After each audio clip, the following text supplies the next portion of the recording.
Hi all, good morning. இன்றைக்கி morning breakfast இட்லிக்கு நான் புதினா சட்னி செய்யப்படுறேன். அது எப்படின்னு உங்களோட ஷேர் பண்ணிக்கிறேன். வாங்க, அதுக்கு தேவையான பொருட்கள் என்னென்னு பார்க்கலாம். புதினா ஒரு கட்டு எடுத்து க்ளீன் பண்ணி வாஷ் பண்ணி வச்சுருக்கேன். கொஞ்சம் கொத்தமல்லி, கொஞ்சம் கருவேப்பிலை, 4 காஞ்ச மிளகா, கொஞ்சம் இஞ்சி, பூண்டு, ஒரு வெங்காயம், தக்காளி, கொஞ்சம் பொடியாக நறுக்கின தேங்காய். இதெல்லாம் தான் இந்த சட்னி செய்யறதுக்கு தேவையான பொருட்கள். இது கருவேப்பிலை பசங்க தனியாக சாப்பிட மாட்டாங்க துவையல் செஞ்சால். அதனால் நான் இதோட சேர்ந்து கொஞ்சம் சேர்த்துக்கிறேன் இந்த கருவேப்பிலையை. இந்த சட்னி நல்லாயிருக்கும். இட்லி, தோசை, சாப்பாடுக்கு தயிர் சாதத்துக்கு சைடில் வச்சு சாப்பிட்றதுக்கும் நல்லாயிருக்கும். வாங்க எப்படி செய்யுதுன்னு பார்க்கலாம். நீங்களும் ட்ரை பண்ணி பாருங்கள். அடுப்பு பற்ற வச்சு ஒரு கடாய் வச்சுக்கலாம். கடாய் காயட்டும்.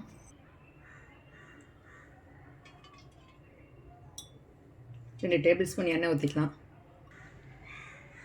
எண்ணெய் காஞ்சோன்னே உளுத்தம்பருப்பு போட்டுக்கலாம்.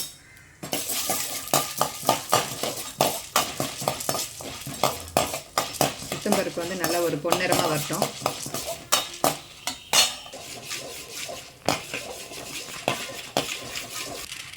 உளுத்தம்பருப்பு கோல்டன் கலராக வந்தோடனே காஞ்ச மிளகாய் போட்டுக்கங்க.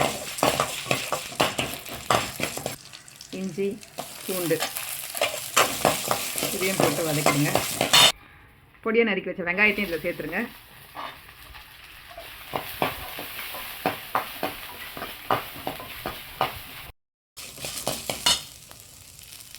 இப்போ நம்ம நறுக்கி வச்ச தக்காளியும் சேர்த்துக்கலாம். கொஞ்சம் கல்லுப்பு சேர்த்துங்க. கல்லுப்பு சேர்த்துட்டு வதக்கிடுங்க.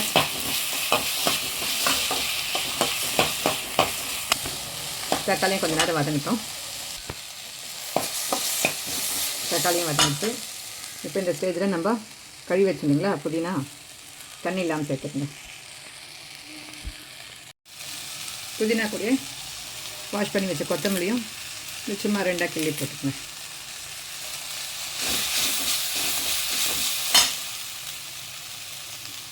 கூட கொஞ்சம் கருவேப்பிலை. கருவேப்பிலை நம்ம எந்த சட்னி செஞ்சாலும் கூட கொஞ்சம் சேர்த்து அரைச்சோம்னா நல்லாயிருக்கும். ஏன்னா பசங்க கருவேப்பிலை தனியாக சாப்பிட மாட்டாங்க. அதை ஒதுக்கி வச்சுருவாங்க. அதனால் போட்டு அரைச்சிட்டோம்னா பசங்க தெரியாமல் சாப்பிடுவாங்க.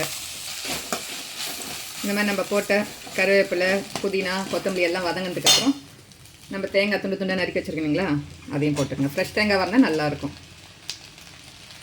தேங்காயில் பின்னாடி அந்த ப்ரௌன் கலருக்கு பார்த்தீங்களா தோல், அதை ரிமூவ் பண்ணிவிட்டு போட்டுக்குங்க. இதுவும் போட்டு இதில் ஒரு கலர் எடுங்க.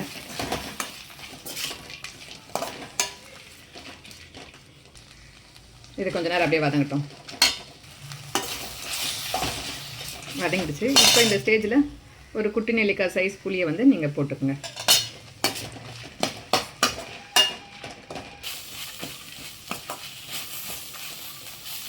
அதுதான், இது வதங்கிடுச்சு. வதங்கினதுக்கப்புறம் நீங்கள் ஸ்டவ் ஆஃப் பண்ணிவிட்டு ஆற வச்சுருங்க. ஆறினதுக்கப்புறம் ஒரு மிக்ஸி ஜாரில் மாற்றி நம்ம அரைக்க வேண்டியது தான். இப்போ இதை கொஞ்சம் நேரம் ஆறட்டும். அது நம்ம ஆற வச்சுருங்களா, இது நல்லா ஆறிடுச்சு. இப்போ இதை ஒரு மிக்ஸி ஜாரில் மாற்றிக்கிட்டு நம்ம அரைச்சி எடுத்துக்கலாம் சட்னியை.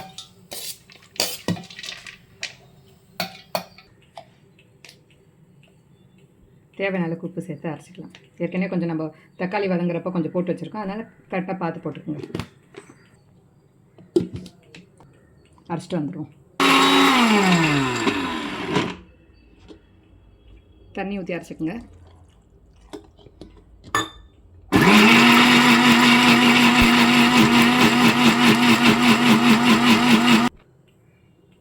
அரைச்சாச்சு. இந்த மாதிரி அரைச்சி எடுத்துங்க. இந்த சட்னிக்கு தாளிப்பு கூட கொடுக்கலாம். வேணா கடுகு, சீரகம் போட்டு, உளுத்தம்பருப்பு ஒரு 4 போட்டு, கருவேப்பிலை போட்டு வதக்கிட்டு இதில் கொட்டி எடுத்துக்கலாம். இது அப்படியே சாப்பிட்டா கூட டேஸ்ட்டாக தான் இருக்கும். நான் அப்படியே தான் இன்றைக்கி வச்சிட்ருக்கேன்.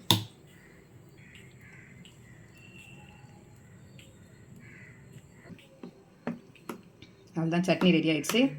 இந்த சட்னி இட்லி, தோசை எல்லாத்துக்குமே நல்லா தான் இருக்கும். சாப்பாட்டுக்கு தயிர் சாதத்துக்கு சைடில் வச்சுன்னு சாப்பிட்டா நல்லாயிருக்கும். சட்னி ட்ரை பண்ணி பாருங்கள். ட்ரை பண்ணி பார்த்துட்டு எப்படி இருக்குன்னு எனக்கு கமெண்ட் பண்ணுங்கள்.